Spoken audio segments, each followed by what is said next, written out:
Itinanggi ng kampo ni Vice President Sara Duterte na nag-walk out ang kanilang lead counsel na si Attorney Sheila Sison sa ikalawang araw ng impeachment trial nitong Martes. Sa pagdinig, sinabi ni House Prosecutor Attorney Amando Ligutan na tila gumagawa ng eksena si Attorney Sison matapos itong lumabas ng plenary hall habang sinasagot niya ang tanong ni Senator Judge Risa Ontiveros.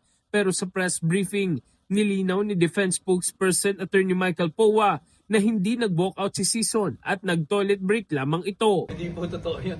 Talaga po kailangan lang niyang mag-toilet break. No? Kahit naman ako kanina 2 beses ako o 3 beses pa nga yata ako lumabas. Ayon kay Powa, palabas na sana si Attorney Sison nang marinig nitong may nagsabing nag-walk out siya, kaya agad itong bumalik sa plenary hall. Sinabi niya na no, I'm still here. I just need to go to the toilet. Itinanggi rin ni Senate Impeachment Court Spokesperson Attorney Reggie Tongol na nakita niya nag-walk out si Attorney Sison. Dagdag pa niya, sinabi ni Senator Judge Alan Peter Cayetano na maaaring payagang pansamantalang lumabas ang magkabilang panig, kabilang na kung kailangan nilang magtungo sa comfort room.